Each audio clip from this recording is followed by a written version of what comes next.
She thinks of you more often than she will ever admit, not just in fleeting moments, but in the quiet hours when the world has gone still and there's nothing left to distract her. Right now, somewhere in her room, her phone is resting in her hand. Your name is glowing on the screen, not in a notification, but in her thoughts. Her thumb hovers over the keyboard. She wants to break the silence. She wants to shatter the distance, but she doesn't. Not because she fears you, and not even because she fears rejection. She fears something much bigger, appearing weak. In her world, needing a man feels like surrender, and surrender feels like the end of everything she's worked to build. So she swallows the words, buries the urge, and clings to the safety of her pride. She would rather ache in silence than hand you the proof that you matter. That silence you feel, it's not peace, it's a battlefield. She is watching you, thinking of you, obsessing over you. But her pride has wrapped its arms around her like iron bars, and she's convinced herself that if she stays caged, she stays in control. You, whether you like it or not, have become the test she refuses to admit she's failing. If you've ever wondered why she ghosted, why she turned cold, or why she only seems to show up when you stop chasing, this is the unfiltered truth most people are too polite to say aloud. They told you to pursue her, to prove your worth, to show her effort. And she, all the while, is sitting back and letting you sweat, watching how much of yourself you're willing to give before you snap. Her greatest weapon isn't words, it isn't rejection, it's silence. And silence in the hands of someone who knows how to wield it can cut deeper than any insult. The cruelest part is that you never hear the impact. You only wake up in the rubble, confusion, pain, self-doubt, while she posts carefully crafted photos and cryptic quotes, not for herself, but for you, a quiet reminder of what you lost, even if she never let you truly have it. Here's the thing, storms don't announce themselves before they break, they just roll in. Are you going to be the man who runs for shelter, or the man who stands there, unshaken, watching the thunder roll past? If you're ready to reclaim your self-respect, to take command of your emotions, and to stop letting someone else's mixed signals run your life, this is where it begins. Her ego is at war with her heart. She wants love. She wants connection. She wants to feel safe and seen.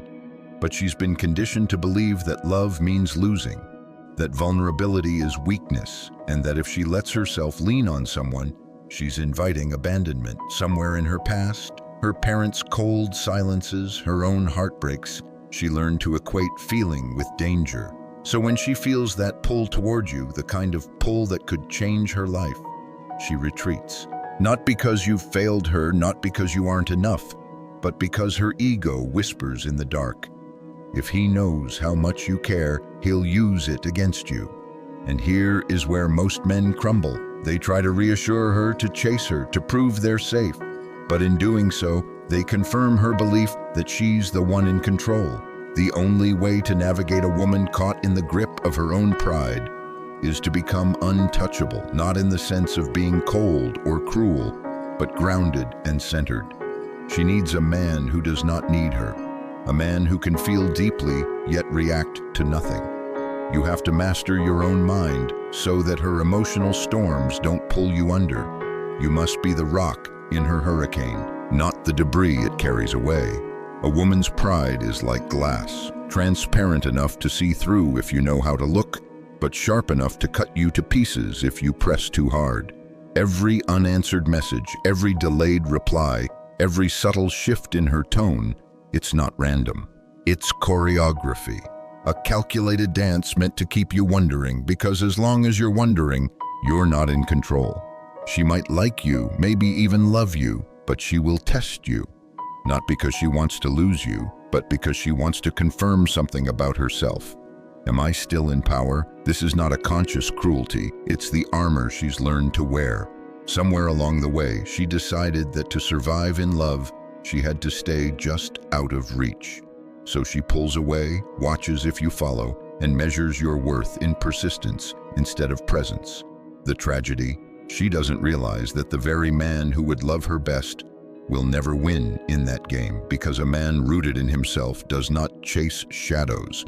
He does not beg for clarity. He does not play in arenas where the scoreboard is designed to keep him losing. Think about it. Are you building a fortress within yourself? Or are you just waiting for her to open the gate? One keeps you safe. The other leaves you starving at someone else's door.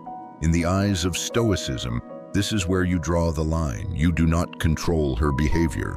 You do not dictate her choices, but you control yourself. And in that control, you find freedom. It's not about teaching her a lesson or making her regret. It's about choosing your own dignity over her approval. When you stop reacting, something shifts. She senses it before she understands it. Her messages become slightly more frequent. The silence shortens.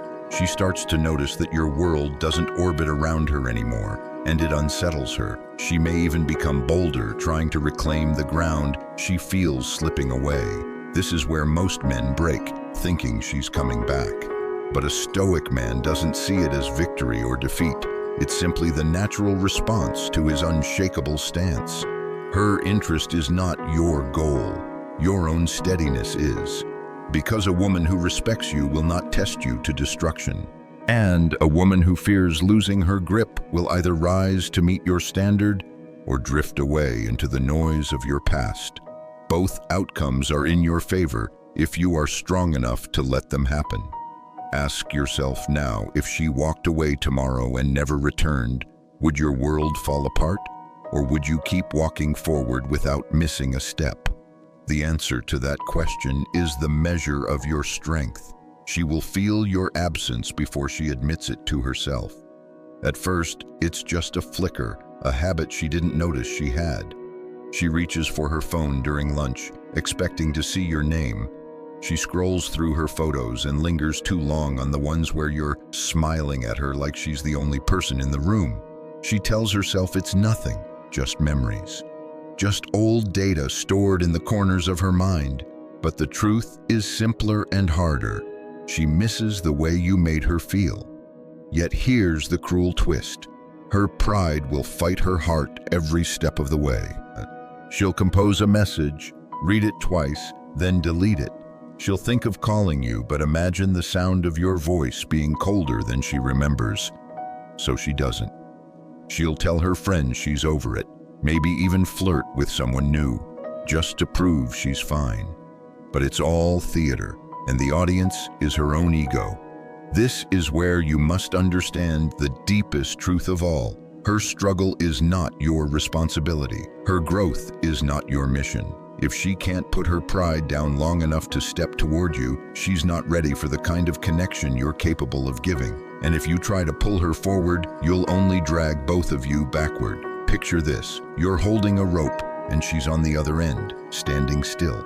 You can pull until your hands bleed, but if her feet are dug into the ground, you're just exhausting yourself while she stays exactly where she is. So you let go. Not to punish her, not to win some imaginary game, but because your energy is too precious to waste on someone who isn't moving with you. Letting go doesn't mean you stop caring. It means you care for yourself first. And in the philosophy of Stoicism, that's the only kind of care that leads to peace.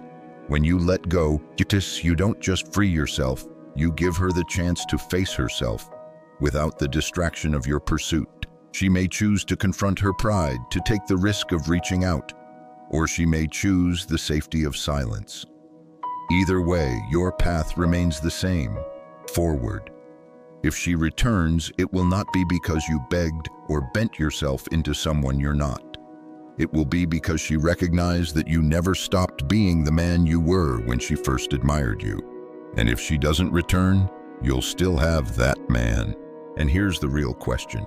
When the noise fades and the crowd disappears, will you still recognize yourself in the mirror, or have you traded him away in the name of someone else's approval? The day she realizes you're no longer waiting will be quieter than you imagine. There won't be fireworks or sudden confessions. It will be a small moment, her sitting alone in her car after work, hands on the wheel, realizing she hasn't heard from you in weeks. She'll scroll through old messages, looking for proof that you were once hers. She'll remember the way you used to reply within minutes, the way you would show up for her without hesitation, and then the weight will sink in. You don't belong to her anymore. This realization won't feel like a thunderclap. It will feel like the slow unraveling of a sweater, thread by thread. She may try to distract herself with noise, friends, parties, or work. But in the quiet moments when the laughter fades and the music stops, she will meet the ghost of what you once gave her. And unlike a real ghost, this one doesn't haunt, it teaches. The lesson is sharp. You were not an infinite resource. You were a man with limits, with self-respect, with a life beyond her. In that moment, you become something far rarer than she expected. You become the one who walked away without slamming the door, without venom, without turning bitter. That kind of absence is louder than any words. Have you ever stood in an empty room and felt the echo of something that used to be there? That's what she'll feel every time she thinks of you now, and echoes have a way of following people. For you, this is the true victory, not her return, not her regret, but your evolution. Because somewhere in this process, you stopped being a man reacting to her and became a man responding to life. You've learned that your worth is not measured in her attention, and your peace is not dependent on her affection. You've stepped into the quiet strength the Stoics spoke of, not the cold detachment people mistake for strength, but the warm, unshakable presence of a man who owns himself. She might circle back. She might appear in your messages at midnight with a casual "hey." She might test the waters with likes on your posts or comments meant to spark conversation, and you'll have a choice, not between her and someone else, but between the man you've become and the man you used to be. If you answer from your old self, you'll fall back into the cycle, chasing, proving, hoping. But if you answer from the man you are now, you'll see the truth. Her return is not a rescue, it's an option, one of many.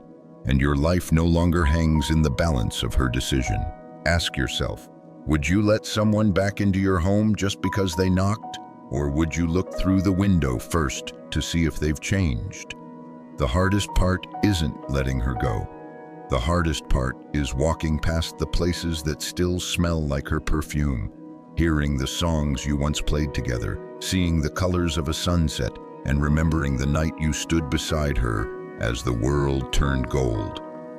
These moments have a way of sneaking up on you, not to drag you back, but to test the ground you're standing on. This is where most men stumble, not when she leaves, but when the memory of her comes back dressed in the sweetness of the early days. They forget the late nights waiting for a reply.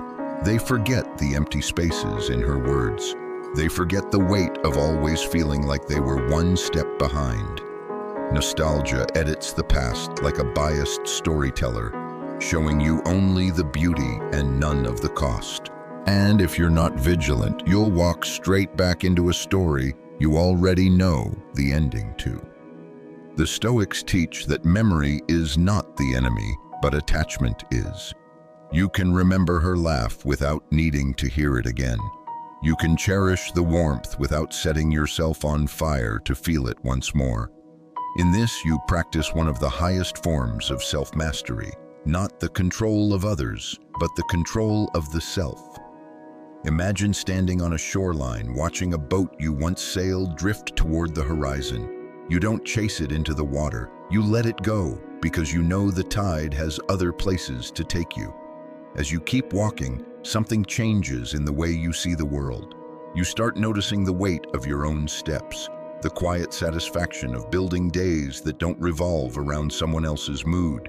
You read more, you train harder, you laugh with friends in a way that feels unforced. You take trips you'd always postponed, and slowly the center of your life shifts back where it always should have been, inside you. And then comes the strange truth. The more you root yourself in your own life, the more she will feel your absence. Not because you're playing games, but because the connection you once gave her is no longer free to claim. She will wonder how you became so untouchable, and she may even try to re-enter, But this time, you'll know the difference between wanting her and needing her. Here's the question that will guide you.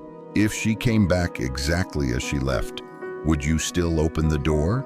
Or has the man you've become outgrown the place she used to hold? One morning, you wake before the alarm. The world outside is still painted in shades of blue and silver, the kind of quiet that feels ancient. You sit up, and for the first time in a long time, her name isn't the first thought in your head. There's a strange, gentle power in that. You make coffee, watch the steam rise, and realize that in these small, ordinary acts, you are reclaiming pieces of yourself. This is the slow magic of healing. It doesn't come as a sudden rush, but as a series of moments where you catch yourself living without the weight of her absence pressing against your chest. You laugh at something on the radio. You work without distraction. You pass by her street and feel nothing. And you wonder how many times you've mistaken love for dependency in the past. The truth is, love without self-respect is just self-abandonment dressed in romance.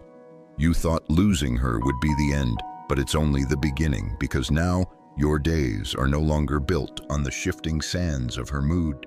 You are the architect again, laying stone after stone with steady hands. Have you noticed how the strongest trees don't fight the wind?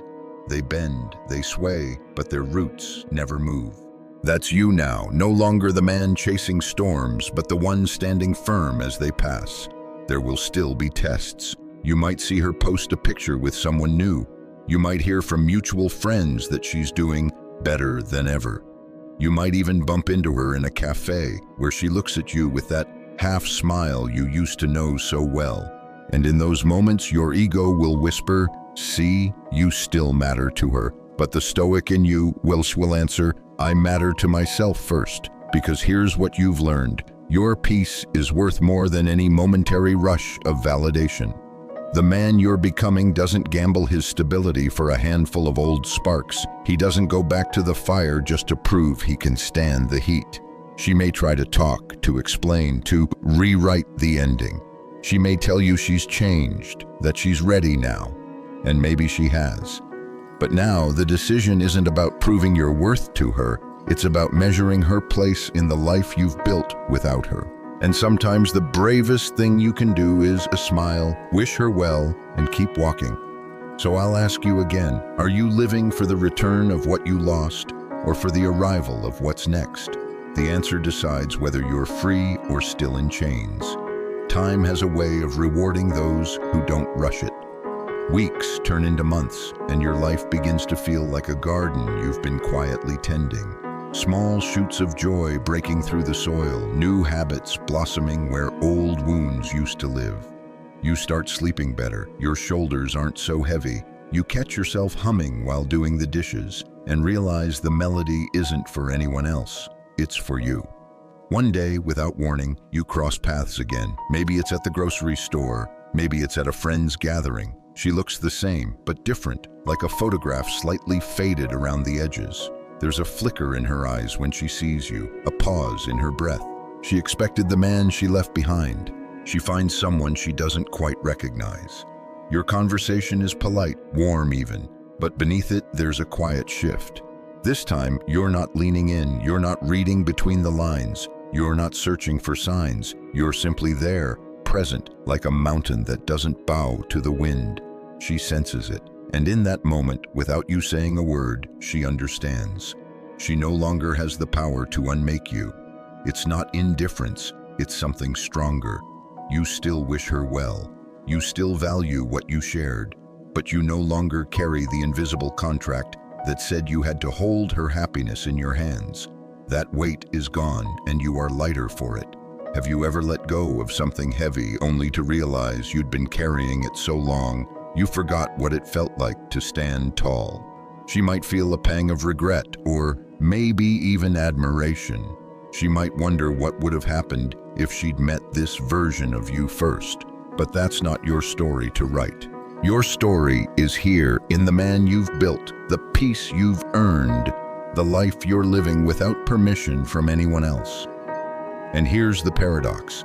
The more you live in alignment with yourself, the more life opens doors you didn't even know existed. People notice, opportunities come, you find connections that don't require you to shrink, bend, or chase. You realize that what you once begged for in one person, you can now create in yourself and attract tenfold from the right ones.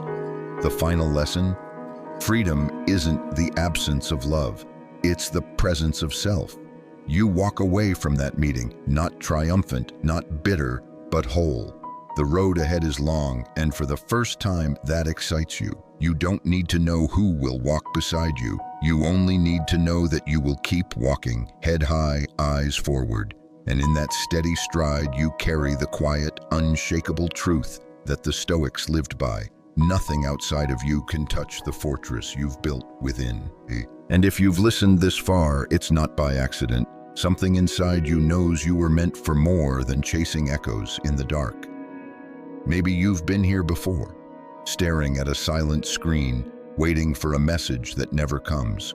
Or maybe you're here now, feeling the pull between who you are and who you could become. This is your signal, not from me, from you. That quiet voice in your gut isn't doubt, it's direction. You've already tried waiting. You've already tried giving more than you could afford. And where did it leave you? Exactly here. So change the equation. Start with one small act today that your future self will thank you for. Read the book you've been avoiding. Do the workout you've been skipping. Fix the thing you've been tolerating. Track one habit. Keep one promise to yourself. Because momentum doesn't come from motivation, it comes from motion. And once you move, even a little, you'll feel it, the shift. Not because someone told you to, but because you chose it. If you're ready to lock in, to turn silence into strength, then step into the next chapter. Join the men who are already building, already growing, already refusing to be defined by someone else's attention. Don't wait for the world to hand you permission. Build the life that makes their permission irrelevant. You know what you need to do. And when you do it, you won't just win her back, you'll win yourself back.